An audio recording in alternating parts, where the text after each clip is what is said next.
matin, nous sommes sur le cas de bienveillance et de prise de risque pour Dieu. Et nous allons résumer rapidement ce que c'est que la bienveillance et la prise de risque pour Dieu. Le cas bienveillant et le cas de prise de risque pour Dieu, c'est un cas là où il se manifeste. Il ne se cache pas.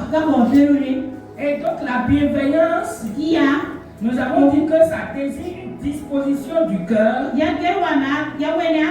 à vouloir le bien d'autrui avec bonté, douceur et respect et compassion. Donc, une disposition de cœur à vouloir le bien d'autrui avec douceur, bonté, respect et compassion. Alors la question se pose, est-ce que moi j'ai cette disposition de cœur à vouloir le bien de mon mari, le bien de ma femme, le bien de mes enfants, le bien de ma famille, le bien de mon quartier, le bien de mes voisins, le bien de mes frères et sœurs en Christ? C'est une disposition de cœur. Par tout ce qu'est, il ne cherche que le bien des autres. Quand il est dans une entreprise, il cherche le progrès de cette entreprise. Quand il est dans un atelier, il cherche le bien de cet atelier. Et parce qu'il cherche le bien de cette entreprise, parce qu'il cherche le bien de cet atelier, il ne vole pas, il ne corrompt pas, il ne ment pas sur les choses, il ne pose pas des actes qui compromettent cette disposition de cœur. Parce qu'on ne peut pas me dire que je veux le bien d'une entreprise pendant que je vole l'entreprise, pendant que je dis qu'il faut que je prenne ma part, parce que c'est un gâteau qu'on est en train de partager. Et parfois c'est la pensée de certaines personnes dans nos administrations semi-publiques, parfois même privées. Parfois nous prenons ce qui est public comme étant c'est notre propriété privée. Nous ne prenons pas soin de la propriété publique. Le bien public. Non. Je prie que le Saint-Esprit nous aide et nous assiste. Bien-aimés frères et sœurs, c'est un cœur qui agit partout où il est. Et les gens voient et les gens reconnaissent que ce cœur-là est vraiment un cœur différent. Être bienveillant, c'est agir avec gentillesse. Chercher le bien de l'autre. Éviter de nuire par les paroles ou les actes. Éviter de nuire par les paroles ou les actes. Nos actes ne doivent pas blesser les autres. Et nos paroles ne doivent pas encore faire pareil. Certaines personnes pensent ne pas blesser par leurs actes, leurs attitudes. Mais leurs paroles sont des poisons. Leurs paroles sont pires que des actes, des attitudes. En tant qu'enfant de Dieu, nous devons permettre à Dieu de vivre sa vie de bienveillance par nous. Parce que Galates 5:22 dit que la bienveillance, ça fait partie du fruit de l'esprit. Quand le Saint-Esprit vient s'attacher à mon esprit, il produit la bienveillance. Donc Dieu ne te demande pas de produire quelque chose que tu n'as pas ou qu'il te demande de façon, je ne sais pas, il te demande de faire sans te donner, non? Il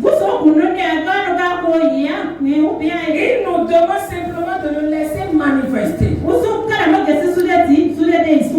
Si nos foyers sont en branle, si nos états sont pauvres, nous certains, c'est à cause de ce cœur que nous n'avons pas. Combien combien d'argent sont détournés chaque année? Gobe kila bala Combien mwe de mubade. biens publics sont saccagés chaque année? Ganta bila mwa nusa kila mo. Et pourtant, nous disons que nous sommes enfants de Dieu. Mahama sa mo. Nous rentrons dans le système et le système nous engloutit et nous devenons comme le système. Le hati sa dua wona esoma wona ya hunde na le hati sa kwa ya bebe. Je prie que le Seigneur nous vienne en aide au nom de Jésus. Wona ruka na mwe buso buso ne. Corriger avec amour Akosi et sagesse et bienveillance, c'est corriger avec amour. Et sagesse, c'est faire preuve de patience et de compréhension. Dans un foyer où il n'y a pas de compréhension, ça veut dire qu'il n'y a pas de cœur de bienveillance. Parce que le cœur de bienveillance cherche à savoir, à chercher. Il cherche dans tout ce qui est fait là où lui il a fauté. Là où lui il a fauté. Là. Il cherche au-delà de ces 1000 raisons. Là où lui il a fauté. Et c'est ça qui l'amène maintenant à comprendre l'autre. À demander pardon à l'autre. Le pardon n'est pas basé sur le fait que j'ai raison. Je n'ai pas raison. Le pardon est basé sur le fait que je suis inscrit dans un processus permanent de transformation. Et le baromètre par lequel Dieu mesure mon degré de transformation, c'est le degré auquel je pardonne. À quel point tu pardonnes ton mari? À quel point tu pardonnes ta femme? À quel point tu pardonnes ton frère, ta soeur? Il y a des familles déchirées. Parce que personne ne peut pardonner. Les parents ne veulent pas pardonner les enfants. Les enfants ne veulent pas pardonner les parents. Frères et sœurs, nous devons faire la différence. Et c'est pourquoi Dieu n'agit pas dans nos familles, dans nos foyers, dans nos églises. Parce que dans nos églises, nous ne nous pardonnons pas. Nous n'essayons pas de nous comprendre. Nous condamnons, nous jugeons. Et nous sommes qui pour condamner, pour juger? Je prie que le Seigneur nous aide. Je prie que le Seigneur nous aide. Frères et sœurs, nous voulons des miracles. Mais nous devons produire les miracles que nous voulons par la disposition de notre cœur. Par notre capacité à attirer le miracle dans notre vie. Et il y a un cœur qui attire le miracle.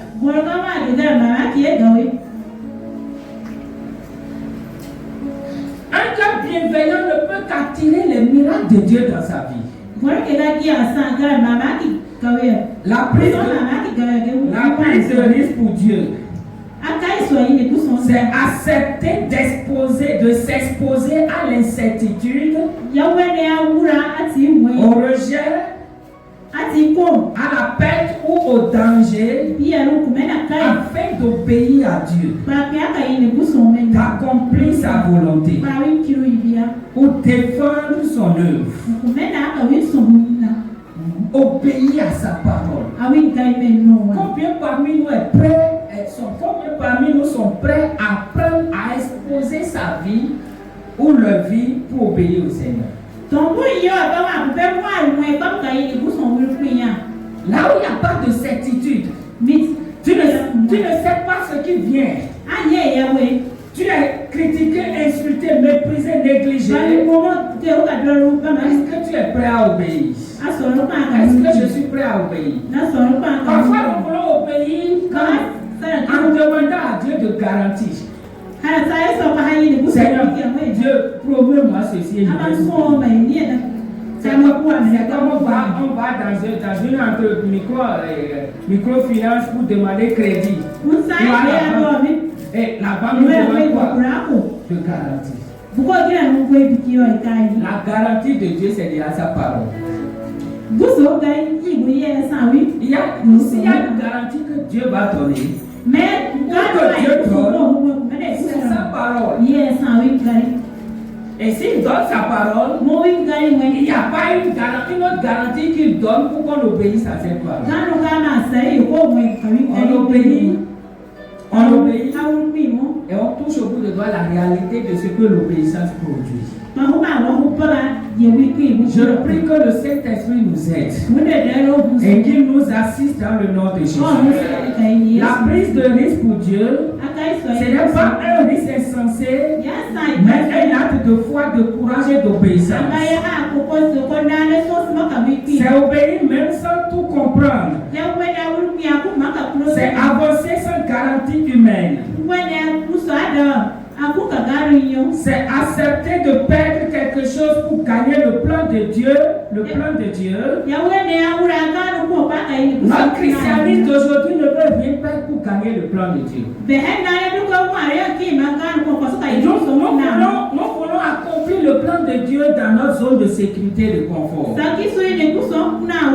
En nous appuyant sur nos programmes, nos exigences. Il n'y a personne qui a accompli le plan de Dieu sans risquer sa vie. Personne.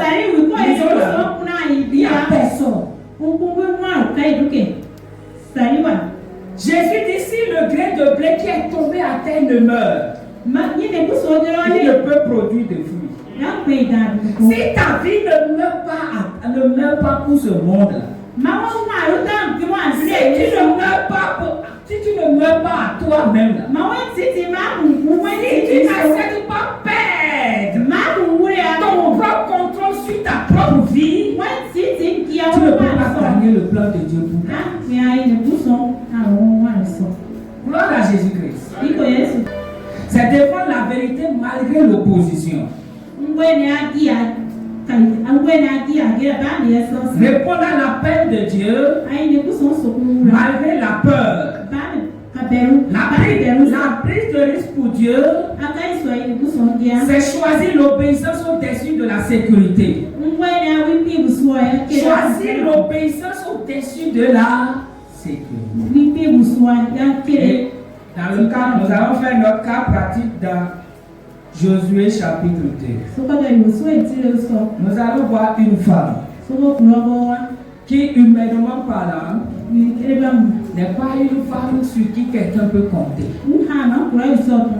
C'est une femme qui a été tout le temps abusée. Je ne sais pas combien d'hommes ont abusé son corps. Ils ont montré à cette femme-là qu'elle n'a même pas autorité sur son corps. Du moment où elle accepte la contrepartie, à savoir l'argent. C'est une femme qui vend son corps, donc qui remet la clé de son corps à quiconque donne. Vous comprenez?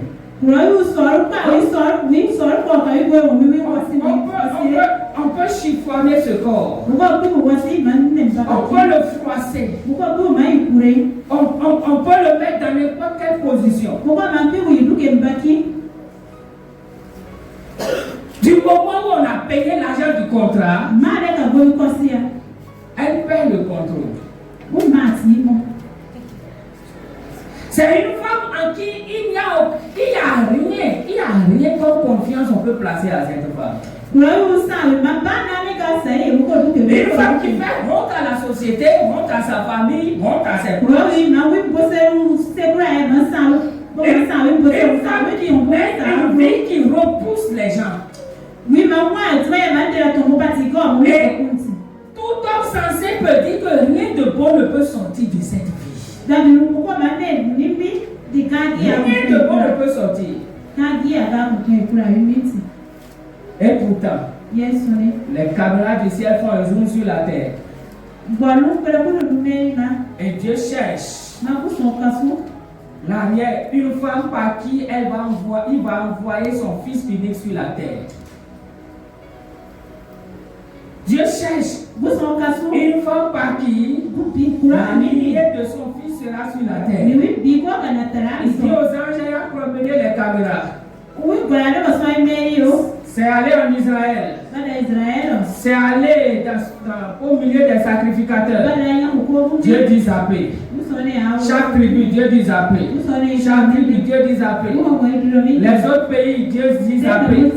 Et Dieu vient à Jéricho. La caméra se place sur les caméras se place sur Jéricho. Les uns disent bon, on va voir dans la famille royale. Dieu dit non, sauter. Les uns disent on va voir parmi les cadres. Dieu dit non, zapper. Et les anges disent mais Dieu, finalement, ça dit qu'il n'y a aucun choix. Dieu dit, Gabriel, prends, amène ta caméra. Amène ta caméra, Gabriel. Viens à Jéricho. Tu as dit Jéricho. Viens au niveau de du rempart. Tu vois une maison là. Gabriel, il y a une maison là, il y a une chambre là. Ça ne sent pas une bonne chambre. Parce que moi-même je sens l'odeur répugnante de ce que toi tu n'aimes pas. Hein. Quand tu es sain, non? Cette chambre n'est pas saine, hein, sainte. Hein. Dieu dit pose ta caméra sur ça. Qui vit là? C'est la prostituée que tu connais, non? Je prends ce que moi, je prends ce que les hommes rejettent. Je prends ce que les hommes méprisent. Je prends ce que les hommes négligent. Je prends ce que les hommes ont froissé. Ont rendu amer. Je dis c'est ça, moi je prends. Pour accomplir mes desseins. Gloire à Jésus-Christ. Alors si tu as frustré ce matin, si tu as aimé ce matin, tu as rejeté ce matin, personne ne te comprend. Tu as la joie de te dire, ne t'inquiète pas, il y a quelqu'un qui te voit et qui a un plan merveilleux sur ta vie. Josué chapitre 2 verset 1 à 15. Le temps me presse, donc nous allons lire rapidement. Josué 2, 1 à 15, 6, 23 à 25 et Matthieu 1, verset 5. Nous suivons très vite. Suivons la lecture pas à pas. Gloire à Jésus-Christ. Josué 2, verset 1 à 15. Josué, fils de Nun, fit partie secrètement de Sittim, deux espions, en leur disant, allez, examinez le pays et en particulier Jéricho. Ils partirent et ils arrivèrent dans la maison d'une prostituée qui se nommait Rahab. Et ils y couchèrent. On dit au roi de Jéricho, voici des hommes d'entre les enfants d'Israël sont arrivés ici, cette nuit, pour explorer le pays. Le roi de Jéricho envoya dire à Rahab, fais sortir les hommes qui sont venus chez toi, qui sont entrés dans ta maison, car c'est pour explorer tout le pays qu'ils sont venus. La femme prit les deux hommes et les cacha. Et elle dit, il est vrai que ces hommes sont arrivés chez moi, mais je ne savais pas d'où ils étaient. Et comme la porte a dû se fermer de nuit, ces hommes sont sortis. J'ignore où ils sont allés. Hâtez-vous de les poursuivre et vous les atteindrez. Elle les avait fait monter sur le toit et les avait cachés sous des tiges de lin qu'elle avait arrangées sur le toit. Ces gens les poursuivèrent par le chemin qui mène au gué du Jourdain et l'on ferma la porte après qu'ils furent sortis. Avant que les espions se couchent, Rahab monta vers eux sur le toit et leur dit, l'Éternel, je le sais. Amen. Avant que tu me connaisses, regardez ce qu'une prostituée va déclarer. Notre problème, nous-mêmes en tant qu'hommes de Dieu, là, nous ne connaissons pas le cœur des gens. Nous ne jugeons pas l'apparence. Nous comptons sur la base de l'apparence. Nous apprécions sur la base de l'apparence. Mais Dieu lui voit le cœur. Comment une prostituée rejetée par sa famille qui a dû s'éloigner. Imaginez. Si on lit la suite, on va voir où se situe sa maison. Ce n'est certainement pas un endroit confortable. Ce n'est pas forcément un endroit où on peut être fier d'y rester, d'y habiter. Mais c'est un endroit qui, camoufle du C'est un bon cadre pour elle, son activité. Et on pouvait l'insulter, on pouvait la critiquer, on pouvait la mépriser, on pouvait... Mais personne ne voit le cœur de cette femme. Frère et soeur, travaille sur ton cœur.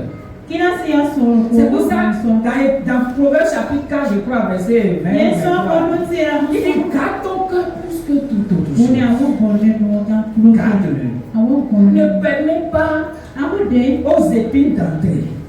Ne permets pas à l'amertume, à la frustration. Ne permets pas la rancune, au manque de pardon. Ne permets pas aux bizarreries d'entrer.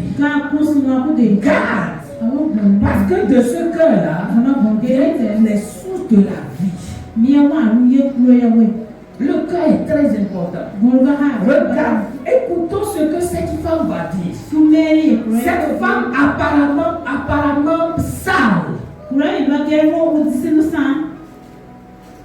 Cette femme apparemment très sale, très sale, mais qui a un cœur. Écoutons ça, c'est pas. Et leur dit, l'Éternel, je le sais, nous a donné ce pays. Ah, l'Éternel, je le sais. Moi, c'est moi, je sais ça. Oui. La terreur que vous inspirez nous a saisis et tous les habitants du pays tremblent devant vous. Oui. Car nous avons appris comment, à votre sortie d'Égypte, l'Éternel a mis à sec devant vous les eaux de la mer Rouge. Et comment vous avez traité les deux rois des Amoréens au-delà du Jourdain, Sion et Og, que vous avez dévoués par interdit. Nous l'avons appris et nous avons perdu courage. Et tous nos esprits sont abattus à votre aspect. Car c'est l'Éternel votre Dieu qui est Dieu en haut dans les cieux et en bas sur la terre. Et maintenant, je vous prie, jurez-moi par l'Éternel que vous aurez pour la maison de mon Père la même bonté que j'ai eue pour vous. Donnez-moi l'assurance que vous laisserez vivre mon père, ma mère, mes frères, mes sœurs et tous ceux qui leur appartiennent et que vous nous sauverez de la mort. Ces hommes lui répondirent, nous sommes prêts à mourir pour vous. On va s'arrêter là. Regardez cette dame.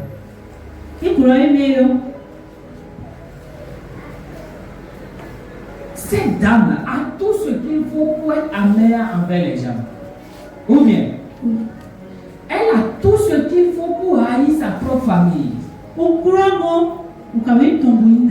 Parce qu'elle honte pour moi, par exemple, d'avoir une grande soeur prostituée. C'est une honte. Je ne pense pas, à moins que je comprenne ces messages, je ne pense pas que je vais la visiter régulièrement et manger chez elle. Et dormir même chez elle.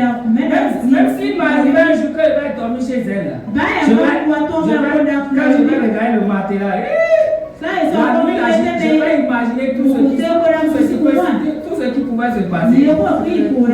Tout ce qui aurait dû se passer. Vous imaginez? La famille. Assurément. Tu nous fais honte. Tu nous fais honte. Je suis sûr son papa a tout fait. Sa maman aurait aussi tout fait. Mes frères et sœurs, certains peuvent dire non. Si c'est ça, on va te donner argent de commerce. Tu vas faire comme ça. Au lieu de faire honte comme ça, tu fais honte à notre famille. Tu jettes l'opprobre sur notre famille. Le discrédit, l'horreur sur notre famille. Notre famille ne mérite pas ça. Elle ne mérite pas ce désordre de ta part. Le papa pouvait dire, toi, Rahab, tu ne fais pas partie de mes enfants. Tu ne porteras plus mon nom. En excluant Rahab de ses enfants. Il est en train d'exclure qui? Son sauveur. Rahab est venue. Rahab a hébergé les deux espions. Et elle avait l'opportunité de demander. Elle n'a pas dit préserver ma vie.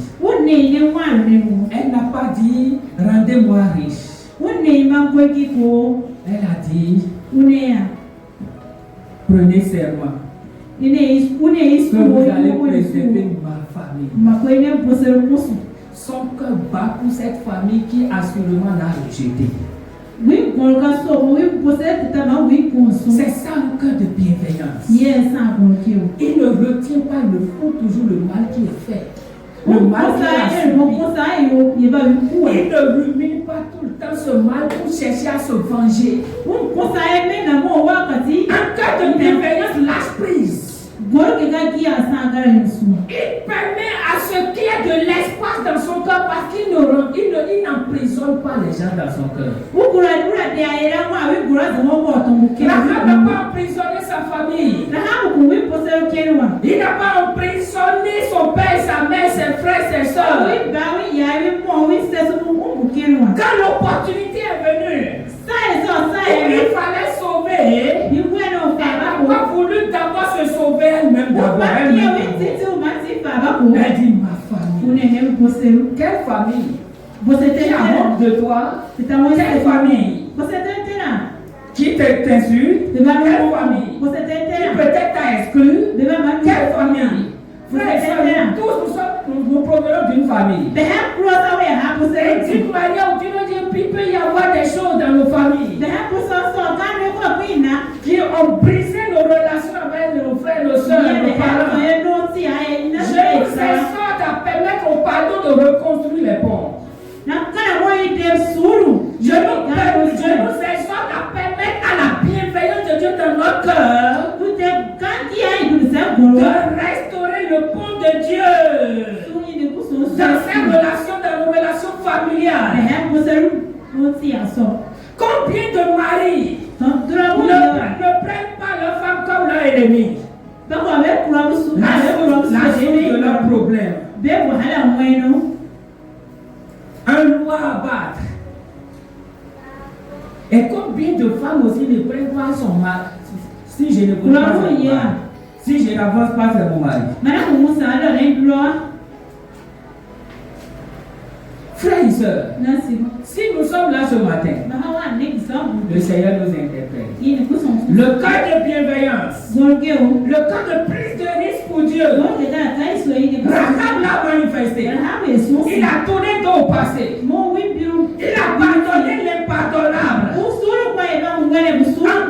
Encore que tout, c'est dit en principe, c'est même en fait. Écoutez, c'est normal que la famille lui en veut, non? La raison, la source de son rejet de tout ça là est même fondée.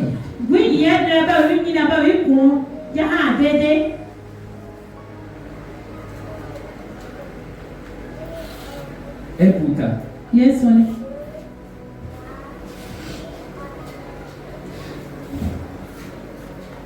Dieu voulait manifester sa grâce excellente et son don parfait. Et Dieu cherchait qui va bénéficier. Dieu n'a pas trouvé en Israël religieux. Dieu n'a pas trouvé dans les autres pays. Et Dieu vient maintenant dans une ville qui doit être détruite complètement, qui est destinée à la destruction et brûler tout. Et Dieu va choisir une prostituée à qui il va donner cette grâce excellente. Mais cette prostituée n'a pas croisé les bras pour la voir. Elle a fait ce que les religieux n'ont pas fait. Elle a fait ce que les religieux n'ont pas pu faire. Elle a fait ce que Israël religieux n'a pas pu faire. Parfois nous pensons que parce que nous jeûnons, parce que nous prions, parce que nous servons le Seigneur,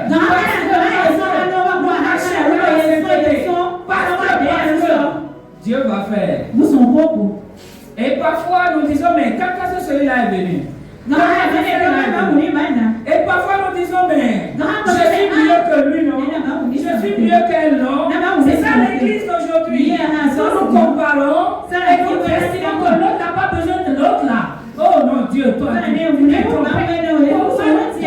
Celui-là, celui-ci, soi-disant frère, comment il peut avoir pourquoi c'est grâce. Et moi, je suis là. Je jeûne 2 fois par semaine. Je paye la dîme de tous mes biens. Je te fais jour et nuit sous le soleil. Comment tu peux faire ça? Dieu dit, je n'ai pas vu chez toi ce que j'ai vu chez lui. Est-ce que nous pouvons permettre à Dieu de voir chez nous ce qu'il veut? Pour déverser sa grâce excellente. Pour déverser son don parfait dans notre vie. Est-ce que quelqu'un peut encore retourner aller saluer quelqu'un qui n'a pas salué il y a 5 ans, 10 ans?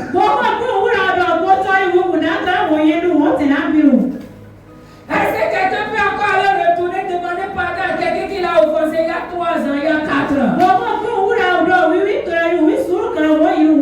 Non, moi je ne pardonne pas.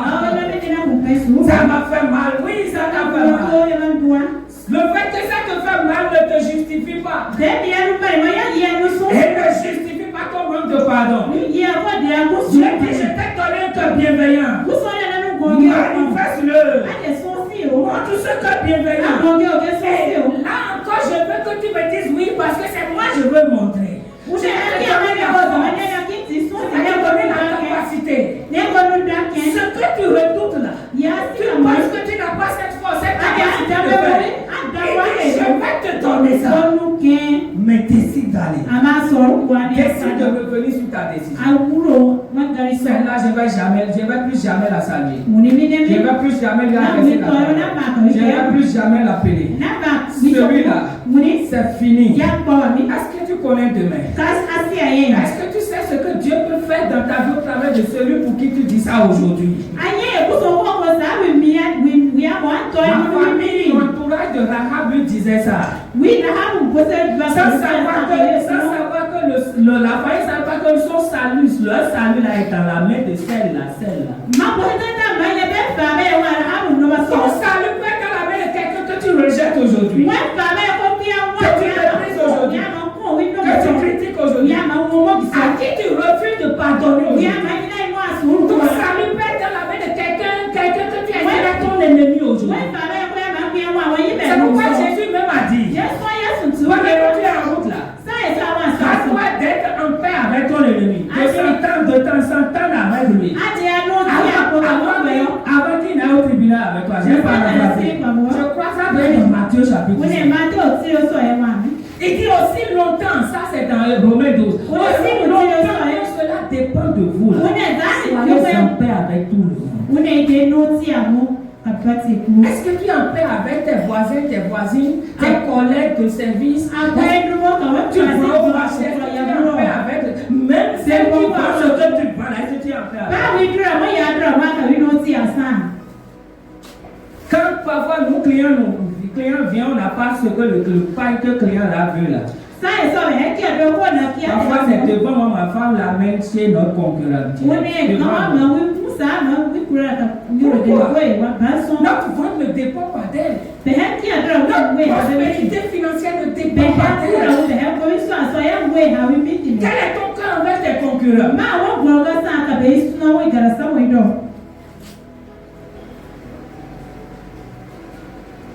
Gloire à Jésus-Christ.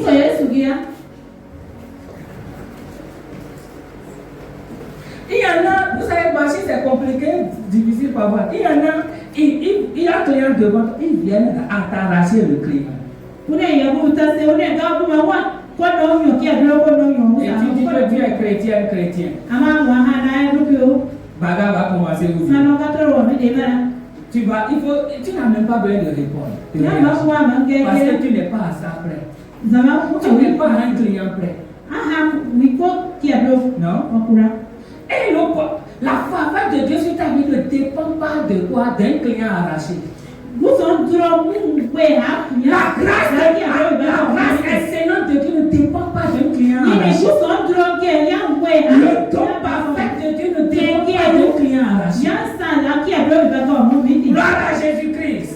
Gloire au Seigneur Jésus-Christ. Je veux que cet esprit nous ouvre l'intelligence pour comprendre.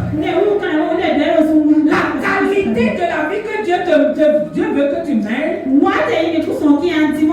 dépend pas des circonstances que tu traverses. Ça va au-delà.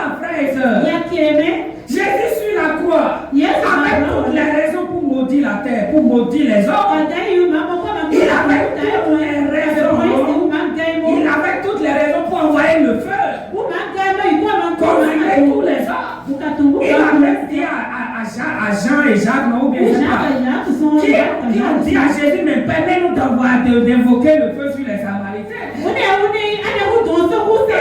dit, de quel esprit vous êtes animés? Ah, Pilate, il a dit, tu ne sais pas, tu ne peux pas comprendre. Moi, comment que tu vois là? Je vais invoquer mon Père qui va me donner des légions d'anges pour prendre ma défense. Mais je n'ai pas besoin. Parce que je dois accomplir le plan de Dieu pour ma vie. Je dois prendre le risque. Je dois obéir en prenant ce risque. Je dois être bienveillant envers les hommes que je suis venu sauver. Mais c'est quelle raison toi que tu brandis? Parfois, je ne comprends pas, frère. Difficile, ça fait mal ou pas là, Seigneur. Et demandons qui paie. Dieu ne paie rien. Et Dieu ne peut pas payer. Il est Dieu suffisant. Il a dit à Abraham, Genèse 7, 17. Il dit, Abraham, tu ne me connais pas. Je suis le tout suffisant. Quand vous prenez le lait maternel, vous n'y ajoutez rien avant de donner à un enfant. C'est un aliment complet. Capable de faire grandir l'enfant. Capable de faire pousser les dents. Capable d'amener cet enfant à ramper, à marcher. Et dit, moi Dieu, je suis comme ça. Je me suis. Et donc si je te parle à toi, mon enfant, c'est pour ton bien. C'est moi je t'ai créé. C'est moi je t'ai façonné. Je sais de quoi tu es fait. Je sais comment tu dois fonctionner pour durer sur cette terre, pour progresser sur cette terre, pour réussir sur cette terre. Même si ce que je te dis est difficile, demande-moi simplement la force, je vais te donner cette force.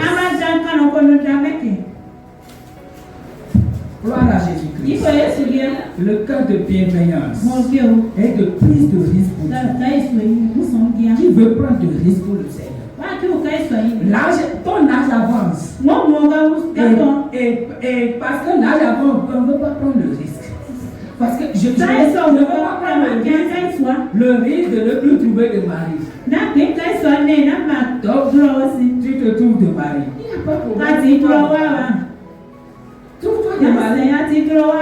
Oh, ma famille m'embête trop. Je ne veux plus courir le risque d'être toujours embêté par ma famille. Je veux me trouver une femme. Trouve-toi de femme, il n'y a pas de problème.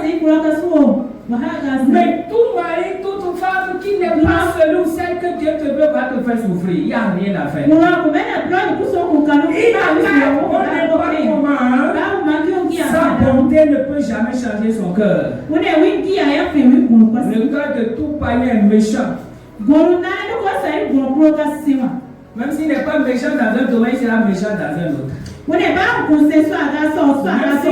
Même s'il est bon dans 99 domaines, le 100e domaine, sa méchanceté va annuler tout sa bonté dans l'extérieur.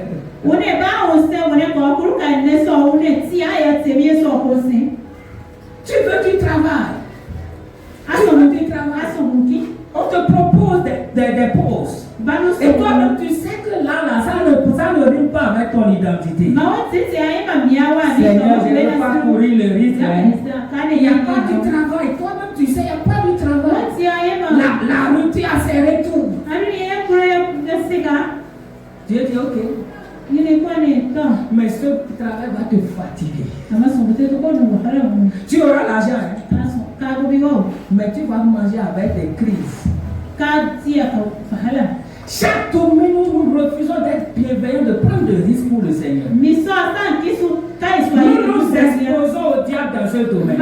Et il nous fatiguera dans ce domaine. Je prie que Dieu nous fasse miséricorde. Je prie que Dieu nous fasse miséricorde. Moi, le premier au nom de Jésus. Alors baisse la tête, parle au Seigneur. Baisse la tête, parle au Seigneur. Acclame-toi, parle au Seigneur si tu veux acclamer. Et parle